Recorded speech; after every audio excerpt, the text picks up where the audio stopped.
ሰላም ውድና የተከበራችሁ የቻናሌ ቤተሰቦች እንዴት ቆያችሁ? በዛሬው ቪዲዮችን የምናየው አንትሮፖሎጂ ቻፕተር 3 ፓርት 2 ይሆናል። ኢቫሉዌቲንግ ካልቸራል ዲፈረንሲ የሚለውን ካልቸራል ዲፈረንሲ ምንድነው? እንዴት ነው ካልቸሩ የሚለየው አንዱ ካንዱ? ውስጥ ደግሞ ኢትኖሴንትሪዝም፣ ካልቸራል ሪላቲቪዝም እና ሁማን ራይት የሚለውና ደግሞ እስከ መጨረሻ ድረስ ከተከታተላችሁኝ ቻፕተር 3 በዚህ የምናጠቃልል ይሆናል። ተከታተሉኝ። ሳብስክራይብ ያላደርጋችሁ ፕሊዝ ሳብስክራይብ አድርጉ። እንጀምር። የመጀመሪያው ኢትኖሴንትሪዝም ነው። ኢቫሉዌቲንግ ካልቸራል ዲፈረንሲ ውስጥ የምናየው ማለት ነው። ኢትኖሴንትሪዝም ማለት ምን ማለት ነው? ኢት ኢዝ ቴንደንሲ ቱ ሲ ዛት ዘ ቢሄቪየርስ ቢሊፍስ values and norms of one's own group at the only right way of living and to judge others by those standards ይላል። ምን ይላል? ኤትኖሴንትሪዝም ማለት የኔ ባህል፣ የኔ ሃይማኖት፣ የኔ አመለካከት ይበልጣል ብሎ ማሰብና የሌላኛው ትክክል እንዳልሆነ ጀጅ ማድረግ መፈረጅ ነው ኤትኖሴንትሪዝም። ይሄኛው ሎጂክ እንደ ክሪቲካል ቲንኪንግ ኮርስ ቻፕተር 4 ላይ የተማራችሁት ነገር ነው ማለት ነው። ስለዚህ ምንም ልዩነት የለውም እዚህ ላይ ማለት ነው። ስለዚህ ቴንደንሲ ነው፣ ቴንደንሲ ወይም አዝማሚያ ነው። የኔ ሊቅ ነው ወይም የኔ ሱፒሪየር ነው፣ የሌሎች ዝቅተኛ ነው ወይም የሌሎች ትክክል አይደለም ብሎ በማሰብ የሌሎችን ጀጅ የሚያደርግ የሚፈርጅ ነው። ስለዚህ ኤትኖሴንትሪዝም ኢዝ ኖት ካራክተሪስቲክስ ኦንሊ ኦፍ ኮምፕሌክስ ሞደርን ሶሳይቲ። ስለዚህ አሁን የመጣ ሳይሆን የኤትኖሴንትሪዝም ሀሳብ አሁንም ከቅርብ ጊዜ በኋላ የመጣ ሳይሆን በጥንት ጊዜም የነበረ ነው። በቅርብ የጀመረ የዘመኑ ችግር አይደለም። ኤትኖሴንትሪዝም ድሮም ሰዎች የሚጠቀሙበት ወይም የራሳቸው ትክክል እንደሆኑ የሚያስቡበት ወይ ነው ማለት ነው። ስለዚህ ኤትኖሴንትሪዝም ጥቅም ያለው ይላል። ምንድነው ጥቅሙ? ኢን ፕሪዘርቪንግ ትራዲሽን ኦፍ ዋንስ አውን ካልቸር፣ የራሳቸውን ባህል ለማስጠበቅ ይጠቅማቸዋል። ሁሌ የኔ ባህል፣ የኔ ሃይማኖት፣ የኔ ባህል ስትሉ ዋጋ ስለምትሰጡትና ስለምትጠነቀቁለት የእናንተን የሆነ ነገር ማቆየት ለመጠነኛ ጥቅም አለው፣ ግን የሚያመጣው ጥፋቱ ወይም ጉዳቱ በጣም የጎላ ነው ማለት ነው። ስለዚህ ኤትኖሴንትሪዝም ጥቅም እንዳለው ይወራል። ስለዚህ ስንቀጥል ካልቸራል ሪላቲቪዝም ምንድን ነው? ኢት ሰስፔንድስ ቫልዩ ጃጅመንት ኤንድ ቪውስ አባውት ዘ ቢሄቪየር ኦፍ ፒፕል ፍሮም ዘ ፐርስፔክቲቭ ኦፍ ዜር አውን ካልቸር ይላል። ምን ማለቱ ነው? ይህ ማለት የአንድ ሰው ባህል፣ አመለካከት፣ ድርጊት ከእነርሱ ካሉት ኮንቴክስት መመልከት መቻል ነው። ለምሳሌ ምን ማለት ነው? ይሄኛው እናንተ የሰውን ካልቸር ከራሳችሁ ጋር አመሳስላችሁ ካያችሁና እናንተ ጋር ስህተት የሆነው እነርሱ ደግሞ እንደ ትክክል የሚቆጥሩት ነገር ካለ ይሄ ስህተት ነው ብላችሁ ጀጅ ታደርጋላችሁ ማለት ነው። ስለዚህ ካልቸራል ሪላቲቪዝም ማለት የሰዎችን ባህል፣ የሰዎችን ካልቸር ከእነርሱ ኮንቴክስት ጋር መመልከት መቻል ወይም እነርሱ የሚሰጡትን ትርጉም ማወቅ። ስንቀጥል በደንብ ይሄ ነገር ግልጽ ይሆንላችኋል። ምን ይላል? ካልቸራል ሪላቲቪዝም ሰስፔንድስ ጃጅመንት ኤንድ ቪውስ አባውት ዘ ቢሄቪየር ኦፍ ፒፕል ፍሮም ዘ ፐርስፔክቲቭ ኦፍ ዜር አውን ካልቸር ይላል። የማያውቁት ሀገር አይናፍቅም እንደሚባለው የሌላው ሰው ባህል የእነርሱን ጫማ ውስጥ ገፍተን ስናየው ነው እንጂ በሩቁ መፈረጅ ትክክል አይደለም። የእነርሱ ባህል እነርሱን ደስ ሊያሰኝ ይችላል፣ ነገር ግን እኛ የእነርሱን ባህል መናቅ የለብንም። ለምሳሌ በሙርሲ ማህበረሰብ ባህል መሰረት ልጅ ያለ አባት ቢወለድ ይገደላል፣ ግን የራሳቸው የሆነ ዓላማ ሊኖረው ይችላል። ስለዚህ ሙርሲ ማህበረሰብ ውስጥ የተወለደው ልጅ ያለ አባት ከተወለደ ይሞታል ማለት ነው። እኛ ጋር ግን ይሄ ላይሆን ይችላል። ግን እኛ አሁን ከሩቁ ሰምተን በሙርሲ ማህበረሰብ ውስጥ የሚደረገው ይሄ ነገር ነፍስ ግድያ ነው፣ ትክክል አይደለም ብለን ማሰብ የለብንም ይላል። ለምን? እነርሱ ዓላማ ሊኖራቸው ይችላል። ለምሳሌ እነርሱ ሲያስቡ በሙርሲ ማህበረሰብ ውስጥ ያለ አባት የተወለደው ልጅ እንዲገደል፣ ምክንያቱ ልጁ አድጎ የጎዳና ተዳዳሪ እንዳይሆን። ለምሳሌ አባት የለውም፣ እናቱም ደግሞ ጥላው ልትሄድ ትችላለች። ከዛ በኋላ ልጁ አሸባሪ ሊሆን ይችላል፣ ሌባ ሊሆን ይችላል፣ ማህበረሰብን ሰላም ሊያነሳ ይችላል። ስለዚህ እንደዛ ሆኖ ልጁ ራሱንም ከሚጎዳ ከዛ ደግሞ ማህበረሰብንም ከሚጎዳ ልጁ በሞት ይሻላል ብለው ይገላሉ ልጁ። ስለዚህ ለራሳቸው የሆነ ዓላማ ሊኖረው ይችላል፣ እኛ እንደምናስበው ላይሆን ይችላል። ለዛ ነው ካልቸራል ሪላቲቪዝም የሰዎችን ካልቸር ከራሳቸው ጫማ ውስጥ ገፍተን ወይም ከራሳቸው ኮንቴክስት ጋር መመልከት መቻል ያለብን ማለት ነው። ስለዚህ ካልቸራል ሪላቲቪዝም በዚሁ ተረዱት።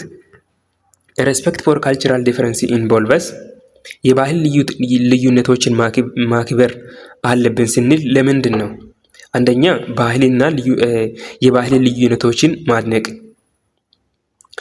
ልዩነቶችን ማድነቅ፣ የሌሎችን ባህል ማክበርና መቀበል፣ እያንዳንዱን ባህል የራሱ የሆነ አግባብና ትርጉም እንዳለው መረዳት። እነኚህ ካልን የሰዎችን ባህል ማክበር እንችላለን ማለት ነው። ሶስተኛው ሁማን ራይት ነው። እንግዲህ ሁማን ራይት ምን ይላል?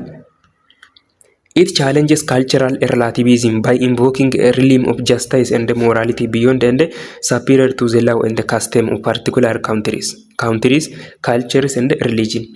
የሰው መብት ከባህል ከትውፊት ምናምን በላይ ነው። ለምሳሌ ሰዎችን መግደል፣ ባህሪያ ማድረግ፣ ሴቶችን መጨቆን ባህላቸው የሆነ ማህበረሰብ ልክ ቀድሞ ካልቸራል ዲፈረንሲ ስለሆነ ሬስፔክት ማድረግ አለብን እንላለን? አይሆንም። ይሄ በፍጹም አይሆንም።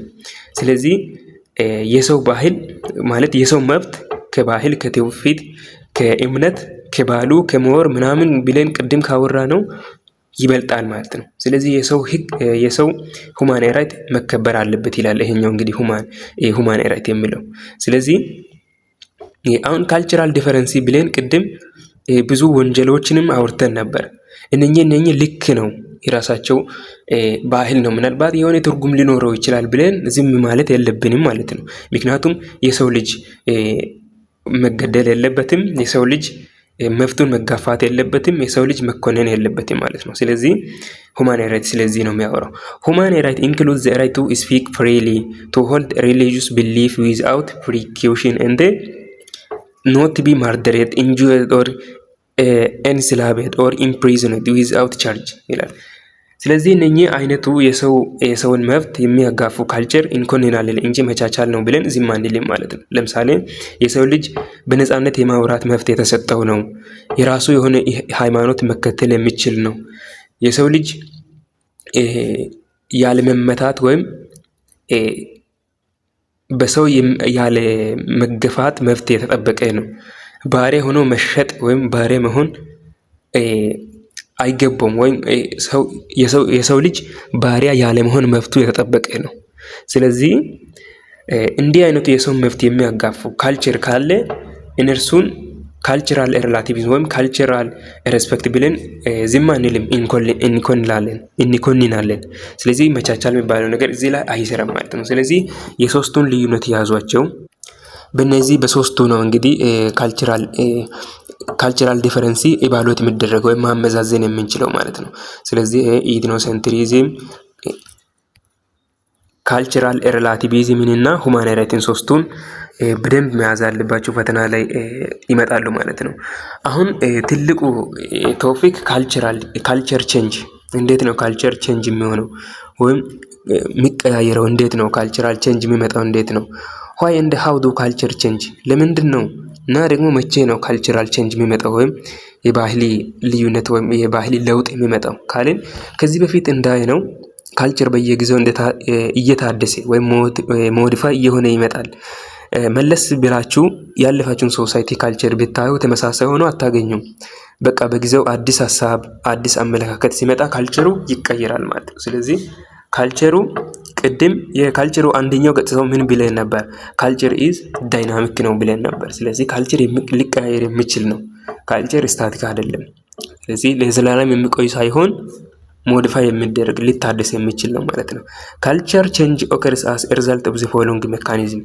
ካልቸሩን ወይም ባህልን ሊቀይሩ ወይም ቼንጅ ሊያደርጉ የሚችሉ ሜካኒዝሞች ከዚህ ቀጥለን የምናይ ይሆናል። የመጀመሪያው ዲፉዥን ነው። ዲፉዥን የባዮሎጂ ኮንሰፕት አስታውሱ ውስጥ ናቹራል ተማሪዎች፣ የሶሻሎችም አይጠፋባችሁም ብዬ አስባለሁ 9-10 ላይ ስለተማርን ማለት ነው። ስለዚህ ዲፉዥን ምንድን ነው? the process by which cultural elements are borrowed from other society and incorporated into the culture of the received group። ባህላዊ ልማዶች በሂደት ከአንድ ማህበረሰብ ወደ ሌላኛው ሲኮረጅ ካልቸራል ኤሌመንቶች የሚባሉት ለምሳሌ ቋንቋ፣ ልማድ፣ ባህሉ ብለን የተማርነው እሴቶች ወይም ኖርሞች፣ እነዚህ ነገሮች ከአንዱ ሶሳይቲ ወደ ሌላኛው ሲሸጋገሩ ዲፉዥን እንላለን ማለት ነው። ስለዚህ ዲፉዥን ማለት ይሄኛው ነው። ከአንድ ማህበረሰብ ወደ ሌላኛው ይኮረጃል ኤሌመንቶች። እንዴት ነው የሚኮረጀው? ቀጥለን የምናይ ይሆናል። it is direct when two culture are trade or intermarry war ይላል። አሁን ካልቸራል ቼንጆች ዳይሬክት የሚሆነው ሁለቱ ሶሳይቲዎች በንግድ ላይ ሲሳተፉ፣ ይሄ ደግሞ ኢንተርማሪ አንዱ ከአንዱ ጋር ሲጋቡ እና ደግሞ በጦርነት ላይ በኢንተርማሪ ላይ በትሬድ በንግድ ላይ በእነዚህ በሶስቱ ነገሮች ካልቸር ከተኮረጀ ዳይሬክት ነው ማለት ነው። ስለዚህ ያዙ ፈተና ላይ ይመጣል። ዳይሬክት የሚባለው ካልቸር በንግድ አማካኝነት ከሰሩ በጋብቻ አማካኝነትና በጦርነት አማካኝነት አንዱ ማህበረሰብ ከሌላኛው ማህበረሰብ ባህላዊ ልማዶችን፣ ቋንቋውን፣ ይሄ ልማዱን፣ ኖርም፣ ደግሞ የተለያዩ ባህላዊ ኤሌመንቶችን ከኮረጆም ከወሰዱ እና ከተለማመዱ ዳይሬክት ይሆናል። it is forced when one culture subject another and impose its custom አንድ ማህበረሰብ ሌላኛውን በጉልበት ቁጥጥር ስር አውለው ባህላቸውን ሲያስለምዱ ፎርስድ ይሆናል። ስለዚህ በመጀመሪያ ዳይሬክት አይተን ነበር። አሁን ደግሞ ፎርስድ ነው፣ በጉልበት ማለት ነው። ይሄ አብዛኛው ጊዜ በቅኝ ግዛት፣ ለምሳሌ አሁን እኛ በቅኝ ግዛት በተገዛነው ሀገር ያለው ማህበረሰብ ውስጥ እንቀላቀላለን። እነርሱ የሚያደርገውን እናደርጋለን። የሚበሉትን አበላል፣ ያለባበስ፣ አወራል ስልታቸውን የእነርሱን እንለማመዳለን ማለት ነው። ስለዚህ ይሄ ሲሆን ፎርስድ እንላለን። ሶስተኛው ኢንዳይሬክት የሚሆነው when items or traits move from one group to another via other groups without any present contact ይሄኛው ደግሞ አንዱ ማህበረሰብና ሌላኛው ማህበረሰብ ሳይገናኙ በሶስተኛው አካል ምክንያት ባህሉን ከአንደኛው ማህበረሰብ ወደ ሌላኛው ማህበረሰብ ሲያስተላልፍ ኢንዳይሬክት ነው እንላለን ማለት ነው። ስለዚህ ፈርስት ሃንድ ኮንታክት የላቸውም። ለምሳሌ የኛ ኢትዮጵያ ማህበረሰብ እዚህ አለ፣ ኬንያ ማህበረሰብ ብለን በትልቁ እንወስድና ከዛ ደግሞ ኢትዮጵያና ኬንያን የሚያገናኘው ነጋዴዎች አሉ። ነጋዴዎች ከኢትዮጵያ እየተመላለሱ ኬንያ እየገቡ ከኬንያ ወደ ኢትዮጵያ እየመጡ የኢትዮጵያን ባህል ወደ ኬንያ፣ የኬንያውን ወደ ኢትዮጵያና ኬንያ ሳይገናኙ ማለት ነው ባህልን የሚያስተላልፉ ከሆነ ኢንዳይሬክት ይሆናል። ስለዚህ ዳይሬክቱን አይተን ነበር፣ ፎርስዱን አይተን ነበር፣ ኢንዳይሬክት ነው ይሄ። ስለዚህ ሶስቱን ያዟቸው ፈተና ላይ ሊመጡ ይችላሉ ማለት ነው። ስለዚህ እነኚህ ሶስቶቹ በዲፊውዥን ውስጥ አሉ ማለት ነው። ስለዚህ ዲፊውዥን የካልቸራል ቼንጅ የመጀመሪያው ሜካኒዝም ነው። አኩልቸሬሽን ቀጥለን እናያለን። አኩልቸሬሽን ኢዝ እንግዲህ ሁለተኛው የካልቸራል ቼንጅ ሜካኒዝም ነው። the adoption of new traits or patterns as a result of continuous contact with another culture አንዱ ማህበረሰብ የሌላኛውን ማህበረሰብ ባህል ቀጣይነት ባለው ግንኙነት በሂደት ሲለማመዱ አኩልቸሬሽን እንላለን ማለት ነው። ስለዚህ ቀጣይነት ባለው ግንኙነት ማህበረሰቡ ማለት ነው። ስለዚህ the cultures of either or both groups might be changed by this contact ወይ አንደኛው ወይ የሁለቱም ባህል ሊቀየር ይችላል በዚህ ግንኙነት ማለት ነው። most probably ግን የሁለተኛው ይቀየራል። ምክንያቱም ሁለቱም አንዱ ከሌላኛው ጋር ቀጣይነት ባለው ግንኙነት ሂደት እየተለማመዱ ስለሆነ፣ ስለዚህ most probably የሁለቱም ይቀየራል ብለን ልናስብ እንችላለን። this usually happens in the situation of trade or colonialism በንግድና ወይም በቅኝ ግዛት ይሄ ነገር ሊሆን ይችላል ማለት ነው። ምን አኩልቸሬሽን ማለት ነው። አኩልቸሬሽን ስለዚህ አኩልቸሬሽን በዚሁ የካልቸራል ቼንጅ የሚያመጣው የሁለተኛው ሜካኒዝም ነው ብለናል። በጣም ግልጽ ነው ይሄኛው። ሶስተኛው ግሎባላይዜሽን ነው። ግሎባላይዜሽን ታውቃላችሁ ምን እንደሆነ ወርዱ encompasses a series of processes working to promote change in a world in which nations and the people are increasingly interlinked and mutually dependent ይላል። ምን ማለቱ ነው? ከግሎባላይዜሽን ቀጥታ ከወርዱ ትረዳላችሁ ብዬ አስባለሁ። እያደገ በመጣ ኢኮኖሚ ምክንያት ሰዎች በዓለም አቀፍ አንዱ በአንዱ ጥገኛ የሆኑ ባህላቸውን ሲለዋወጡ ግሎባላይዜሽን እንላለን ማለት ነው።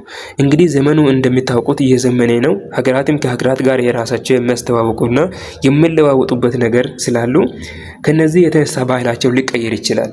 ስለዚህ ስለነኚህ የሚያወራው ግሎባላይዜሽን ነው። ስለዚህ በግሎባላይዜሽን የካልቸራችን ቼንጅ ሊመጣ ይችላል። ኢኮኖሚክ ኤንድ ፖለቲካል ፎርሴስ ፕሮሞት ሊንኬጅ አስ ዌል አስ ሞደርን ሲስተም ኦፍ ትራንስፖርቴሽን ኤንድ ኮሚኒኬሽን። ይሄውላችሁ አሁን ኢንተርኔት ተጠቅመን ዩቲዩብ ተጠቅመን ቲክቶክ ተጠቅመን ፌስቡክ ተጠቅመን የሰው ነገር እየሆነን ነው።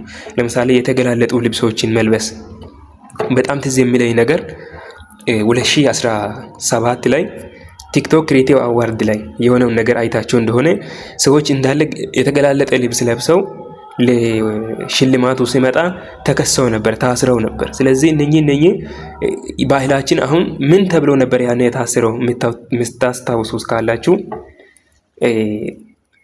ምንድነው ከባህላችን ያፈናገጠ አለባበስ ስልት ነው ተብሎ አይደል የተወገዙትም የታሰሩት ወንጀል ነው ተብሎ ማለት ነው። ስለዚህ የባህል ልዩነትን ያመጣል ማለት ነው ግሎባላይዜሽን።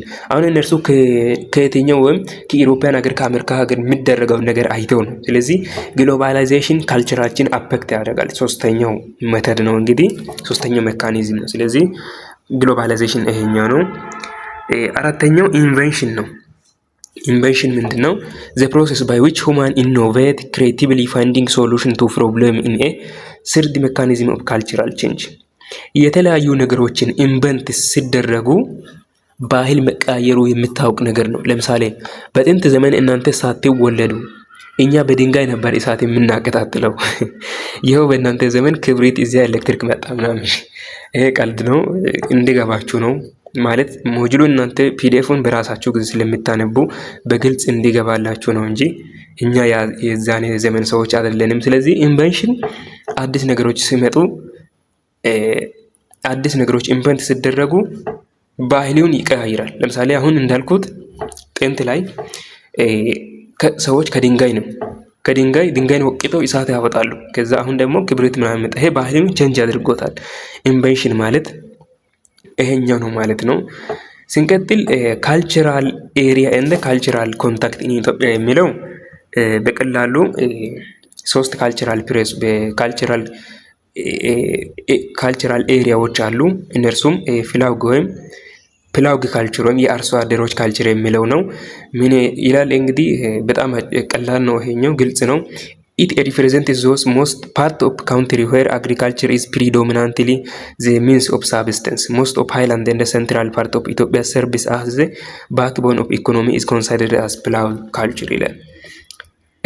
የሀገራቸው ፓርት ሆኖ በእርሻ ስራ ላይ የሚተዳደሩ አካባቢዎች ፍላው ካልቸር ወይም የአርሶ አደር ካልቸር ብለን እንጠራለን ማለት ነው። ባጭሩ ግልጽ ነው፣ ኮንሰፕቱ እንደዛ ነው።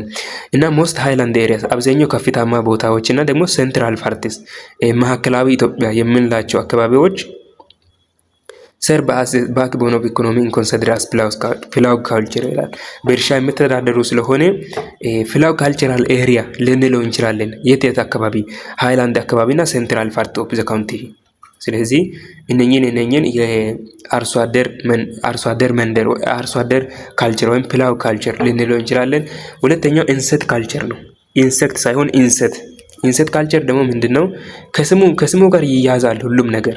ኤሪያስ ኢት ኮቨርስ ኤ ቫስት ሪጅን ኢን ዘ ሳውዘርን ፓርት ኦፍ ዘ ካውንትሪ። ኢንሴት ካልቲቬቲንግ ሪጅን ኦፍ ዘ ፕሬዘንት ዳይ ሳውዝ ናሽናሊቲ ኤንድ ፒፕል ሪጅናል ስቴት ሰች አስ ጉራጌ፣ ሲዳማ ኤንድ ገዲኦ ኤሪያስ። ኢንሴት ሰርቪስ አስ ኤ ስታፕል ዴት ቱ ዘ ፒፕል። ኢንሴትን እንደ ዋና ምግብ የሚጠቀሙ አካባቢዎች ናቸው እንግዲህ የኢንሴት ካልቸር የሚባሉት ቦታ ማለት ነው። ለምሳሌ ጉራጌ አካባቢ፣ ሲዳማ አካባቢ፣ ገዲኦ አካባቢ እነኚህ ደቡብ ምዕራብ አካባቢ፣ ደቡብ አካባቢ አጠቃላይ ኢንሴት ካልቸር ይባላሉ ማለት ነው። ስለዚህ ኢንሴት ካልቸር እና ፕላውግ ካልቸር ልዩነቱ ይሄኛው ነው። ሶስተኛው ፓስቶራል ካልቸር ነው። የአርብቶ አደሮች ካልቸር የምንላቸው ኤሪያ ፋውንድ ኢን ላውላንድ ኤሪያስ ኮቨሪንግ ዘ ላርጅ ሴክሽን ኦፍ አፓር ኢን ዘ ኖርዝ ዌስት ሶማሊ ኢን ዘ ሳውዝ ኢስት ኤንድ ቦረና ኢን ሳውዘርን ኢትዮጵያ ይላል። እነኚህ አፓር አካባቢዎችን፣ ሶማሊ አካባቢዎችን፣ ቦረና አካባቢዎችን አሁን ቦረና ላይ የሰዎች የኢኮኖሚ ዋና ሶርሳቸው አርብቶ አደሮች ናቸው። ስለዚህ ከብት እርባታ ነው። ስለዚህ እነኚህ ነው በቀላሉ ይሄ ነገር ፈተና ላይ አልፎ ስለሚመጡ ያዟቸው። ኢንሃቢትስ ሪሊ ሲግኒፊካንትሊ ኦን ዜር ሄርድስ ኤንድ ካትል ፎር ሊቪንግ። ይሄ አሁን የአርብቶ አደሮች ካልቸር ነው ማለት ነው። አሁን ወደ ዋናው ቶፒክ በጣም ሰፊው ወደ ሆነው ቶፒክ መተናል። ቲስ ዛት ኮኔክት ማሪጅ ፋሚሊ ኤንድ ኪንሺፕ። ጋብቻን ቤተሰብንና ዘመድን የሚያገናኙ ትስስሮች የሚለውን የምናይ ይሆናል ማለት ነው። ስለዚህ ቲስ የምንለው ትስስር ነው። ማሪጅ ጋብቻ ነው። ፋሚሊ ቤተሰብ ነው። ኪንሺፕ ደግሞ ትስስር ነው። ስለዚህ ቲ ደግሞ የሚያገናኝ ነው ማለት ነው። የሚያገናኝ ነው። ስለዚህ ማሬጅ ምንድነው? ጋብቻ ነው። ጋብቻ ነው ስንል ምንድነው? እኛ እንደምናውቀው አይደለም። አንትሮፖሎጂ የሚያመጣው ጣጣ በጣም ትልቅ ነው። እስከ መጨረሻ ድረስ ከተከታተላችሁ ብዙ ነገር ትሰማላችሁ ማለት ነው። ማሬጅ is defined as sexual union between a man and a woman such that children born to the woman are considered the legitimate offspring of both parents ይላል። ማሬጅ ማለት ዲፋይን ሲደረግ ሴክሹዋል ዩኒየንና ጾታዊ አንድነት ነው። በአንድ ሴትና አንድ ሴት ሳይሆን በሴትና በወንድ መካከል የሚደረግ የጾታዊ አንድነት ነው። such that children born to women are considered the legitimate offspring of both parents ምን ይላል? ከተጋቡ በኋላ የተወለደው ልጆች ሁለቱም ልጆቻቸውን የማሳደግ ኃላፊነቱን ይወስዳሉ ማለት ነው። ስለዚህ እሷ ወልዳለች እሱ ወልዷል ምናምን የሚባለው ነገር የለም። ስለዚህ ማሬጅ በቀላሉ ዲፋይን ሲደረግ ሴክሹዋል ዩኒየን ቢትዊን ማን ኤንድ ውመን በሴትና በወንድ መካከል የሚደረግ ሴክሹዋል ዩኒየን ጾታዊ አንድነት ዩኒየን ልንለው እንችላለን ማለት ነው። ስለዚህ ኢት ኢዝ ፐርማነንት ሌጋል ዩኒየን ቢትዊን ማን ኤንድ ውመን ህጋዊና ዘላለማዊ ቋሚ የሆነ ወንድና በሴት መካከል የሚደረግ ዩኒየን ወይም አንድነት ነው። Its main purpose is to create new social relationship, to share rights and obligations between the spouse and their kin, and to establish the right and status of children when they are born ይላል። ጋብቻ በሁሉም ሶሳይቲ ውስጥ አይደለም ያለው። ለምሳሌ ከሞጁሉ አንድ ናያር ሳውዘርን ሶሳይቲ የሚለውን ስንወስድ እኛ በተለምዶ ከምናውቀው ጋብቻ ስነ ስርዓት የተለየ ነው። ምን ያደርጋሉ? አንድ ሰረሞኒ እነሱ እንዲጋቡ ወይም በእነርሱ ማህበረሰብ ውስጥ እንደ ጋብቻ የሚታሰበው አንድ ሰረሞኒ አለ። በዛኛው ሰረሞኒ ላይ ወንድና ሴት ይገናኛሉ። ከተገናኙ በኋላ መስራት የፈለጉትን ነገር ሁለቱም ይሰራሉ። ከዛ በኋላ ይለያያሉ። ከዛ በኋላ እሷም እሱን አታውቅም፣ እሱም እሷን አያውቃትም ማለት ነው። ከዛ በኋላ ልጅ ከተወለደ እሷ ታሳድጋለች ማለት ነው በአጭሩ። ስለዚህ በሁሉም ማህበረሰብ ውስጥ አይደለም። ስለዚህ ፐርማነንት ሌጋል ዩኒየን ቢትዊን ማን ኤንድ ውማን ነው በአጭሩ ማሬጅ ብላችሁ ከተጠየቃችሁ ማለት ነው። ማይን ፐርፐዝ ወይም ደግሞ ዋናው ዓላማው ምንድነው? ቱ ክሪኤት ኒው ሶሻል ሪሌሽንሺፕ አዲስ የሆነ ማህበራዊ ትስስሮችን ለመስራት ከዛ ደግሞ ቱ ሼር ራይትስ ኤንድ ኦብሊጌሽን ግዴታን እና ኃላፊነትን ሼር ለማድረግ ለምሳሌ ቅድም እንዳልነው ልጆችን የማሳደግ ኃላፊነት ሊሆን ይችላል። ሌላም እነኚህ ኤስታብሊሽ ዘ ራይት ኤንድ ስታተስ ኦፍ ቺልድረን ዌን ዘይ አር ቦርን ልጆችን ሲወልዱ የማሳደግ እና የማስተማር ኃላፊነት ለመውሰድ ማለት ነው። ስለዚህ ዋና ዓላማው የጋብቻ ዋና ዓላማው እነኚህ ናቸው ማለት ነው። ሲንቀጥል ሩል ኦፍ ማሬጅ የምናየው ይሆናል። ይሄ እንግዲህ በጣም ወሳኝ ፓርት ነው። ከዚህ በኋላ ባይዝዋ የምናነሳቸው እያንዳንዱ ሀሳቦች በፈተና ላይ ይመጣሉ፣ በፋይናልም በሚድም። ስለዚህ ለማሬጅ ሩል አለው። የምትፈልጉትን ዝም ብላችሁ የወደዳችሁትን ምናምን ነገር አታገቡም። ሩል ህግ አለው። ሶሳይቲስ ሃቭ ሩልስ ዛት ስቴት who can and cannot marry በማህበረሰብ ውስጥ ማንን ማግባት እንደምንችልና ማንን ደግሞ ማግባት እንደማንችል ህግ አለው። ዝም ብሎ ዚው ብሎ የሚገባ ነገር አይደለም። The most common form of prohibition is mating with certain type of kins or relatives that are defined by the society as being inappropriate sexual patterns incest ታቡ የሚባለው ማለት ነው። በሁሉም ማህበረሰብ ውስጥ የተከለከለው የጋብቻ ስነ ስርዓት የቅርብ ዘመድ ጋብቻ ሲሆን ኢንሰስት ታቡ ይባላል ማለት ነው። በሰፊው የምናየው ይሆናል ከፊት። ስለዚህ ቅርብ ጋብቻም ደማዊ ጋብቻ ወይም ብሌድ ሪሌሽንሺፕ ያለውን ሰው ማግባት አይቻልም። ስለዚህ ማግባት በሁሉም ማህበረሰብ ውስጥ የተከለከለ ነው።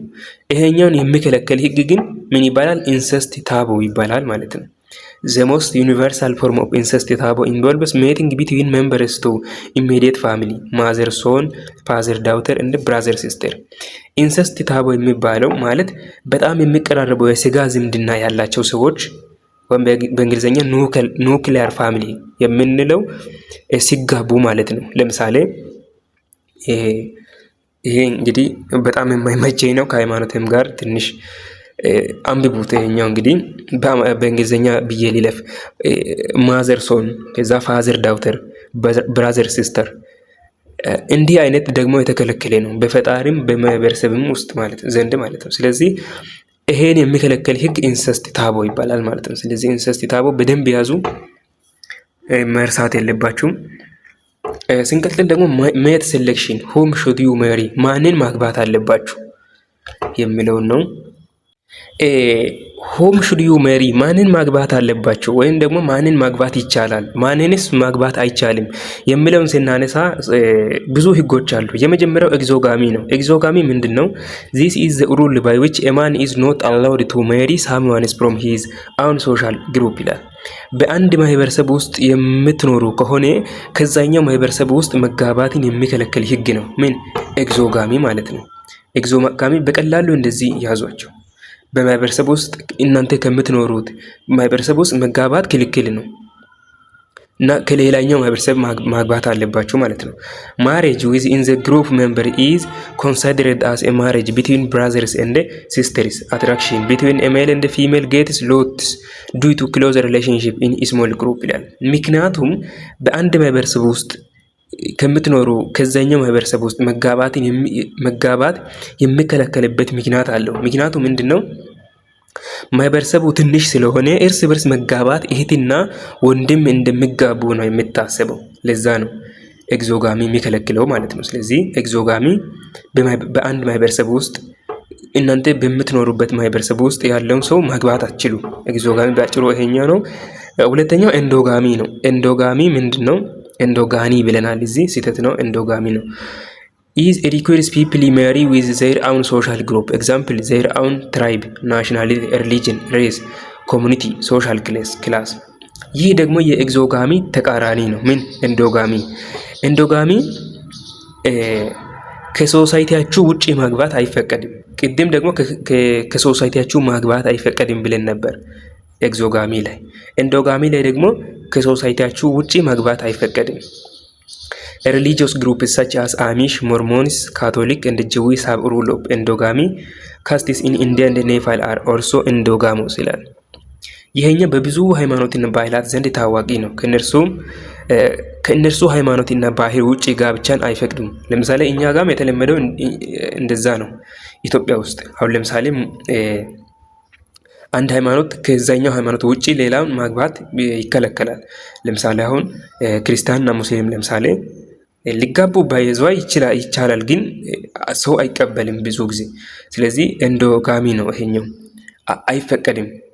ይሄ በሃይማኖታዊ ሲሆን ነው። በማህበረሰባዊ አስተሳሰብም እንደዛ ነው።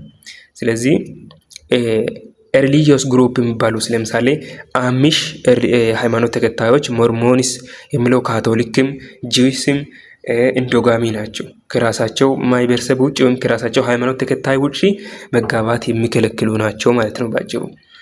እና ደግሞ ሶስተኛው ፕሪፌረንሻል ካውዥን ማሬጅ የሚለው ሲሆን ምን ይላል? ይሄኛው ደግሞ ቱ ዲፈረንት ታይፕስ ኦፍ ፕሪፌረንሻል ካውዥንስ ማሬጅ አር ክሮስ ካውዥን እንደ ፓራሌል ካውዥን። ይሄ ፕሪፌረንሻል ካውዥን ማሬጅ በሚለው ውስጥ ሁለት ማሬጆች አሉ። ማሬጆች ሲስተም ክሮስ ካውዥን እና ፓራሌል ካውዥን የሚለው። ክሮስ ካውዥን ምንድን ነው? አር ችልድረን ኦፍ ሲብሊንግስ ኦፍ ዘ ኦፖዚት ሴክስ ዛት ኢዝ ዋንስ ማዘርስ ብራዘርስ ችልድረን ኤንድ ዋንስ ፋዘርስ ሲስተርስ ችልድረን ይላል። በጣም ኮምፕሌክስ ነው ሳነብላችሁ፣ ግራ እንዳያገባችሁ። በጣም አጭር ነው፣ በግልጽ ነው አስረዳችኋለሁ። በአማርኛ የተጻፈ ስላለ ማለት ነው። ይህ ማለት የእናቴ ወንድም ልጆች እና የአባቴ እህት ልጆች ሲጋቡ ማለት ነው። እንደገና ቀስ ብላችሁ አንብቡ ማለት ነው። የእናቴ ወንድም ልጆች እና የአባቴ እህት ልጆች ሲጋቡ ክሮስ ካውዥን ይባላል። ስለዚህ በእንግሊዝኛ ስናነብ ነው ኮምፕሌክስ የሆነው ማለት ነው። ስለዚህ ክሮስ ካውዥን ይሄኛው ነው። እነኚህ በጣም አወሳሳቢ ውስብስብ ስለሆነ ፈተና ላይ ይመጣሉ። በደንብ መያዝ አለባችሁ። አንትሮፖሎጂ ቀላል ነው የሚባለው እዚህ ጋር ስትደርሱ ነው የሚገባው። ስለዚህ ምንም ቀላል አይደለም ማለት ነው እናንተ ጊዜን ካልሰጣችሁ። ሌላው ፕሪፌረንሻል ካውዥን ማሬጅ፣ ሁለተኛው ፓራሌል ካውዥን ነው። ክሮስ ካውዥንን አይተናል። ፓራሌል ካውዥን ምን ያደርጋል? when marriage takes place between the children of the siblings of the same sex, children of siblings of the same sexes, namely children of one's mother's sisters and one's father's brother, the mate might come either from one's father's brother's children or mother's sister's children። በጣም ውስብስብ ነው ይገባኛል፣ ግን በአማርኛ ስታነቡ ነው። ምናልባት አማርኛ በደንብ ማትረዱ ልጆች ካላችሁ ነው እንጂ በጣም ግልጽ ነው ይሄ ነገር። የእናቴ እህት ልጆች እና የአባቴ ወንድም ልጆች ሲጋቡ ፓራሌል ኮዥን ይባላል ማለት ነው። ፓራሌል ኮዥን ምን የእናቴ እህት ልጆች እና የአባቴ ወንድም ልጆች። ስለዚህ ፓራሌል ቀጥታ እየሄደ ነው። የእናቴ እህት ልጆች ከዛ ደግሞ የአባቴ ወንድም ልጆች። ለዛ ነው ፓራሌል ኮዥን የተባለው። ስለዚህ ክሮስ እና ፓራሌል ክሮስ እንግዲህ ከስሙ እንደምትረዱት ክሮስ ነገር ነው። ፓራሌል ደግሞ ፓራሌል ነው። ስታስቡም እንደዛ ነው። ኮንሰፕቱ እንደዛ ነው። ስለዚህ በቀላሉ እንደዚህ ያዙ። ፓራሌል ሲል ተመሳሳይ ጾታ ያላቸው ናቸው የሚጋቡት ማለቱ አይደለም። ነገር ግን ፓራሌል የተባለው በእናት እህት እና በአባት ወንድም ልጆች መካከል መሆኑ ነው። አስተውሉት። ለዛ ነው። አራተኛው ሌበሬት እንደ ሶሮሬት ማሬጅ የሚለው ነው። ደጋግማችሁ ስታነቡ በደንብ ግልጽ ይሆንላችኋል። ስለዚህ ሌበሬት እና ሶሮሬት ማሬጅ ምንድነው? ሌበሬትን በመጀመሪያ እንያዝ። ሌበሬት ማለት is a custom whereby a widow is expected to marry the brothers or the close relatives of her dead husband ይላል። ሌበሬት ምንድነው? ባሏ የሞተባት ሴት የባሏን ወንድም ወይም የባሏን የቅርብ ዘመድ ስታገባ ማለት ነው። ወይም እንድታገባ ያደርጋል ሌበሬት ማለት ነው። ባሏ የሞተባት ሴት የባሏን ወንድም ወይም ደግሞ ለባሏ ወንድም ከሌለ ቅርብ ዘመድ ስታገባ ሌበሬት ይባላል። ሌላኛው ደግሞ ሶሮሬት ነው። ሶሮሬት ምንድነው? when a wife dies the husband is marry the sisters or close relatives of his deceased wife ሚስቱ የሞተችበት ባል በሞተችው ሚስቱ ፋንታ የሚስቱን እህት ወይም የሚስቱን የቅርብ ዘመድ ሲያገባ ወይም እንዲያገባ የሚያደርገው ሶሮሬት ነው። ቀስ ብላችሁ አንብቡ። ሚስቱ የሞተችበት ባል በሞተችው ሚስቱ ፋንታ የሚስቱን እህት ወይም የሚስቱን ቅርብ ዘመድ ሲያገባ ሶሮሬት ይባላል። ስለዚህ ሶሮሬት እና ሌበሬት ለዩ። እነኚህ ለምን ይደረጋሉ ሲባል ሌበሬት እና ሶሮሬት የሟቾቹ ልጆች በሌላ በባዳ እጅ እንዳይወድቁ የማድረግ ሲሆን ክሮስ ካውዥን እንደ ፓራሌል ካውዥን ደግሞ ሀብታቸውና ንብረታቸው ሌላ ባዳ እንዳይበላ ታስበው የሚደረግ ድንቅ ስነ ስርዓት ነው። ስለዚህ ሌበሬት እና ሶሮሬት ምን ያደርጋል? ሌበሬት እና ሶሮሬት ጊዜ የሟቾቹ ልጆች በሌላ በባዳ እንዳይወድቁ። ምክንያቱም አሁን ባሏ የሞተባት ሴት የባሏን ወንድም የምታገባው ምክንያት መቼም ቢሆን ወንድሞች ሰውየው እሷ ያገባችው ሰውየው የወንድሟን ልጅ እንደ ባዳ አይም እንደ ልጆቹ አይቶ ሊያሳድግ ይችላል ተብሎ ታስቦ ነው ባሏ የሞተባት ሴት የባሏን ወንድም የምታገባው ማለት ነው። ከዛ ደግሞ ክሮስ ካውዥን እና ፓራሌል ካውዥን እንግዲህ በቤተሰብ ውስጥ ብቻ የሚደረግ ጋብቻ ነው። ይሄኛው ደግሞ በጋብቻ ምክንያት የሚወጣው ወጪ እንደገና ወደ ቤቱ እንዲመለስ። ለምሳሌ ምን ማለታችን ነው? እስቲ ፓራሌል ካውዥን ለምሳሌ የእናቴ እህት ልጆች እና የአባቴ ወንድም ልጆች ሲጋቡ ዞሮ ቤተሰብ ነው አይደለ? ስለዚህ አንድ ቤተሰብ ላይ በጋብቻ ጊዜ የሚወጣው ብዙ ወጪዎች አሉ። ወደፊት የምናይ ይሆናል። ያ ወጪ ወደ ውጭ ወደ ባዳ እንዳይበላ ዞሮ በጋብቻ ምክንያት የሚመጣው ነው ወጪ የእናቴ እህት ልጆች የአባቴ ወንድም ልጆችን አገብተው ያ ወጪያቸውን ወደ ቤታቸው እንዲመልሱ የሚደረግ ስነ ስርዓት ነው። እንዴት ነው ይሄን ስነ ስርዓት ወደዳችሁት ወይስ ጠላችሁት? እንዴት ነው? እንግዲህ በኢትዮጵያ ውስጥ ይሄ ነገር ይደረጋል ብዬ አላስብም። ምናልባት እኔ ባላውቅም ሊኖር ይችላል ብዬ አላስብም ግን ስለዚህ አስተያየታችሁን እስኪ ኮሜንት ላይ አስቀምጡልኝ። አሁን ደግሞ ታይፕስ ኦፍ ማሬጅ የሚለውን እናያለን። በጣም ቆይተናል። ቪዲዮ ረጅም እየሆነ ነው አውቃለሁ እንደሰለቻችሁ፣ ግን ይሄኛው በፓርቲ 3 የምንሰራ ይሆናል። ፓርቲ 2 እስካሁን ያየነው ነው የሚመስለው። ምክንያቱም በፓርቲ ጨርሳለሁ ብዬ ነበር ቅድም፣ ግን ብዙ ነው፣ በጣም ብዙ ነው፣ ሰፊ ነው። በአንድ ፓርቲ ራሱ አሁንም ያለው ላያልቅ ይችላል። ምክንያቱም ይሄኛው አብዛኛው ግቢ ላይ በቻፕተር 2 ያለውን ኮንሰፕት አምጥቶ በፓርቲ 3 መርጅ አድርጎታል ማለት ነው። ስለዚህ በጣም ሰፊ ነው። በፓርቲ 3 የምንሰራላችሁ ይሆናል። እስካሁን ስለተከታተላችሁኝ እጅግ በጣም አመሰግናለሁ። ታይፕስ ኦፍ ማሬጅ የሚለውና በጣም ለመማር ኢንተረስቲንግ የሚያደርገው ነው። በጣም ግርምትን የሚጭሩ ሀሳቦች፣ ትምህርቶች ስላሉ የትም እንዳትሄዱ። በፓርቲ 3 እንገናኝ። አመሰግናለሁ። የሞር ፕራክቲስ ቱቶሪያሎቻችንን ሳብስክራይብ አድርጉ። ይወዳችኋለሁ። ታንኪው ቻው።